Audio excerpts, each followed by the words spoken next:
Étudions maintenant les dérivées des fonctions trigonométriques et trigonométriques inverses. Évidemment, il y a une note importante, toutes les formules de dérivation des fonctions trigonométriques ne sont valides que si l'angle est en radian. Donc, dans tout ce qu'on va développer. Premièrement, on veut savoir à quoi peut bien être égale la dérivée de sinus de x. Eh bien, comme d'habitude, quand on ne connaît pas la nature d'une dérivée, on doit se rabattre sur la seule chose que l'on connaisse, qui est la définition de la dérivée. Donc, nous aurons la limite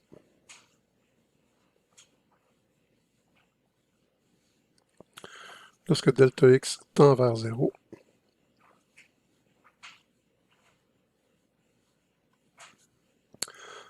de la fonction en remplaçant le x par x plus delta x, donc sin de x plus delta x, moins la fonction de départ, sin de x, sur delta x. Bon, comme habituellement on a une forme 0 sur 0, il faut donc réécrire l'expression. Et quelle est la seule façon de réécrire cette expression-là? Eh bien, c'est d'utiliser une identité trigonométrique pour le sinus de la somme de deux angles. Donc ici, on peut prendre la formule qu'on connaît pour le sin de A plus B, qui est sin de A cos de B plus sin de B cos de A. Donc si on l'applique ici, on va avoir que ce sera égal à la limite quand delta x tend vers 0. Je vais modifier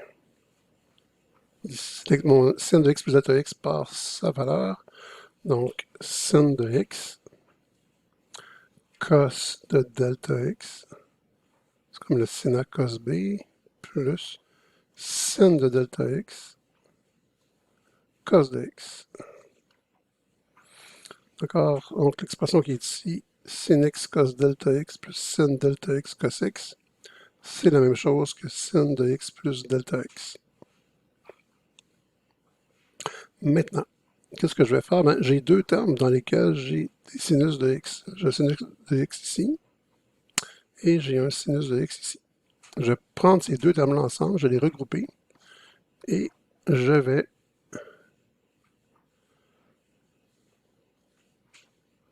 faire une simple mise en évidence.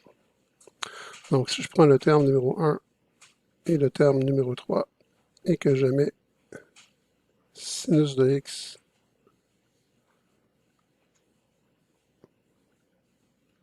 en évidence,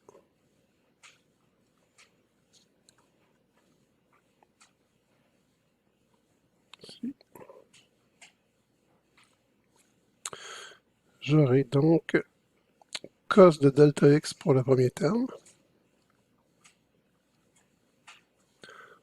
moins 1 pour le terme qui est ici,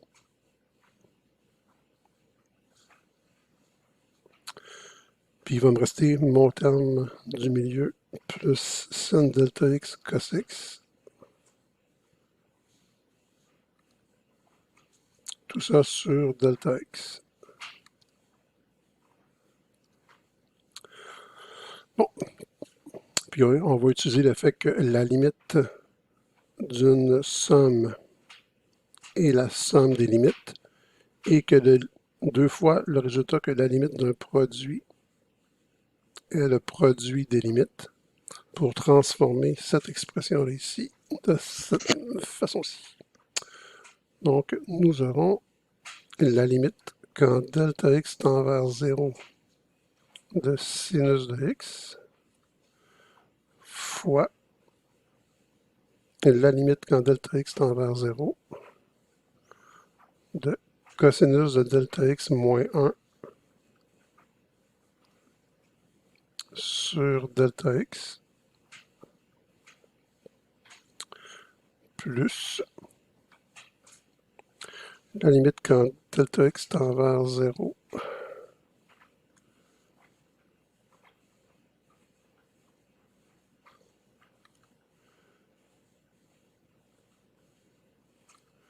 de cos de x. Ici, je vais intervertir les deux termes, donc de cos de x fois la, fois la limite, parce que delta x tend vers 0, de sin de delta x sur delta x.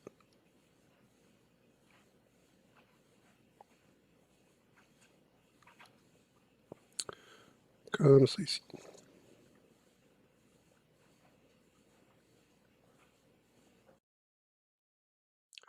D'accord. Et maintenant, on va pouvoir utiliser les résultats qu'on avait vus sur les théorèmes précédemment. Donc ici, la limite quand delta x tend vers 0 de sinus de x. Ben, je dois remplacer delta x par 0 dans le sin de x, mais il n'y a pas de delta x. Je n'ai rien remplacé, c'est comme une constante par rapport à la variable delta x. Donc ici, j'obtiens sinus de x tout simplement, pour la première parenthèse, fois la limite quand delta x tend vers 0 de cos de delta x moins 1 sur delta x. Donc c'est ici. On avait vu dans le théorème précédent que ça valait 0. Donc j'ai fois 0 plus la limite, parce que delta x tend vers 0 de cosinus de x. Je dois remplacer delta x par 0. Or, je n'ai pas de delta x, donc j'ai comme une constante par rapport à la variable delta x, ce qui me donne cos de x fois la limite quand delta x tend vers 0 de sin de delta x sur delta x. C'est notre fameux théorème aussi qu'on avait vu précédemment. Donc, la limite lorsqu'un angle tend vers 0 de sin de l'angle sur l'angle, qui donne toujours 1. Ce qui permet de dire au total qu'on a sin de x fois 0 plus cos de x fois 1, donc cos de x. Et c'est quand même assez extraordinaire. Donc, la dérivée de sinus de x égale cosinus de x. Il faut le faire quand même.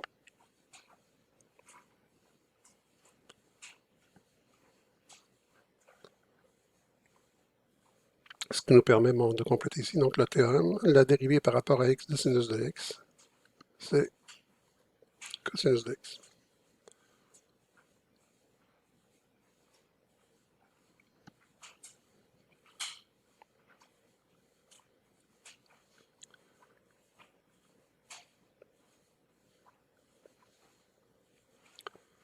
OK.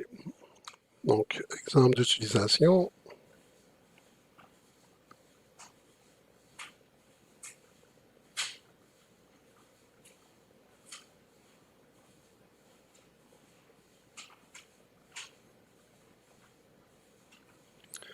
Je vais me placer en dessous de mon 1. OK.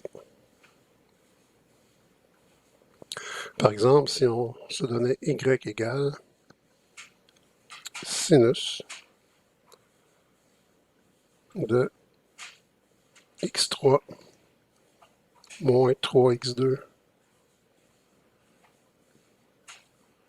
plus 4x moins 5,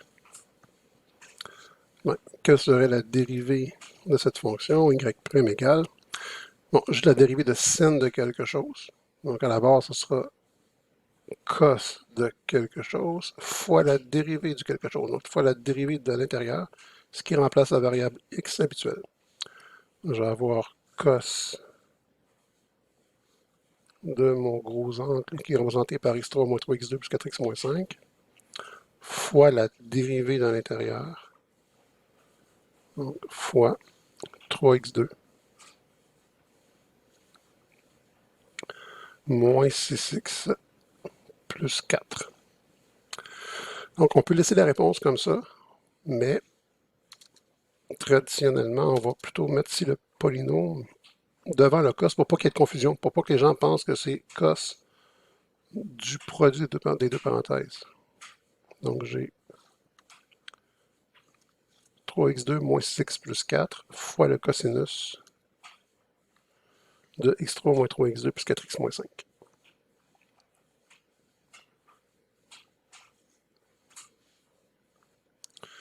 Un deuxième exemple qu'on pourrait faire de dérivation avec la fonction sinus. Si on donne comme fonction y égale supposons 2 à la sinus de x3. Ici. Donc, la dérivée y' sera égale à... Quelle est la nature de la fonction qu'on a ici? On a une exponentielle de base 2. Donc, la dérivée d'un b à la x, c'est b à la x ln de b. Donc, la dérivée de b à la quelque chose, c'est b à la quelque chose ln de b fois la dérivée du quelque chose. Donc, quand je dérive mon exponentielle, ben, j'ai mon exponentielle, donc 2 à la sin de x3, ln de la base, qui est 2, fois la dérivée de sa fonction intérieure, qui est le sinus de x3. Donc là, je dérive le sinus, qui va être cosinus de x3. Mais le sinus a aussi une fonction intérieure, qui est x3. Donc, fois la dérivée encore de l'intérieur, fois 3x carré. 3x comme ça. Bon, en général, on va mettre les fonctions en ordre, les constantes, les polynômes, puis les fonctions transcendantes, mais si on laisse la réponse comme ça, c'est tout à fait juste aussi.